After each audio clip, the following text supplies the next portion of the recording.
Welcome back, everybody. We talk about racism and its impact, but we really want you to understand the mental and emotional toll racial bias can cause. Our Evrod Cassimy looks at racial trauma and why the path to healing can be so very difficult. If you find yourself triggered by racism, you are not alone. In fact, some doctors suggest that the trauma from racism is long-lasting, but there are ways to cope. Well, racism affected me in ways I didn't even realize. I think when you grow up... Like many people of color, 39-year-old Joe Johnson lives every day with the trauma of racism and the triggers that might reignite it for him. In terms of black people particularly, we never had the opportunity to heal from all of the trauma that was done on us. That trauma has manifested in the way he carries himself, dresses, and even speaks, so as not to be profiled. I'm always watching my back. I'm always recognizing and understanding where I am so I can navigate correctly. The trauma of racism can be generational. He calls it CTSD, or Continuous Traumatic Stress Disorder. My great-grandfather dealt with this, my grandfather, my father, me. Now my sons are dealing with this. I have an 8-year-old son, a 6-year-old son, black boys.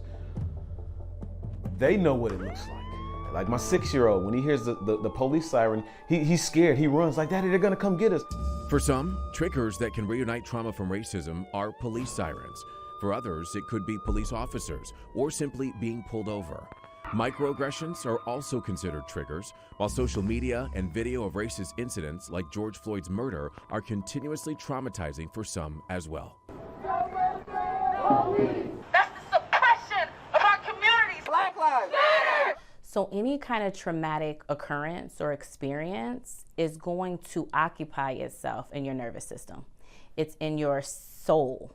It literally plants itself in your soul, in your physiology, and your nervous system. Psychologist Dr. Brandy Pritchett Johnson helps counsel people who are dealing with the trauma from racism. Each and every one of my clients, and I am not being extreme. The cumulative impact over time may not show up for weeks, months, years later. You can have what we call trauma triggers. I can't agree more. He agrees because he's experienced this trauma and now helps others through it.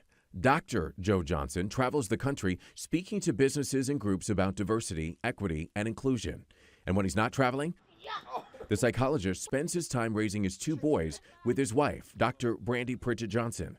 The psychologist pair have been married for 10 years, with years of experience helping people heal. It's important for us to acknowledge the pain that was caused to black people. For Dr. Johnson, healing from the trauma of racism begins with one thing. I believe as black men, we need a good cry. We don't want to talk about that. In 2020, I cried a hell of a lot, hell of a lot. Crying is one form of catharsis, like release, you know? So you have all these deposits that are traumatic and not necessarily good. So crying is a way of expunging or expelling that. Both Dr. Johnson and Dr. Brandy explain to clients that crying is natural.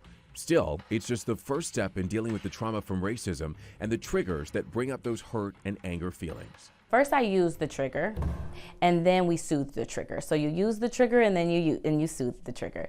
And then we come up with a customized kind of wellness plan to help them first validate their own feelings. Dr. Brandy then suggests journaling, exercising, or speaking to someone about your trauma and triggers. It's part of what she refers to as a wellness plan, which can always begin with a good cry. For black men, we don't want to do that because that makes us look as though we're not tough. Your body holds in trauma, and the biggest thing that we can do is honor ourselves by saying, there's something wrong with me, and figuring out what that is and being able to release. But now you have to figure out what you need to do to heal so that you can become who you're supposed to be. All right, thanks, Evrod. And if you need help dealing with trauma from racism and soothing the triggers, it's okay to seek help. We posted Dr. Johnson and Dr. Brandy's information on our website. Just head to clickondetroit.com. Well, using the stage to get us to face a problem none of us want to hear about: suicide. The important production taking shape at Cass Tech this week. And an inside look at a type of therapy people are using to get over the stress and anxiety from the pandemic when we come right back.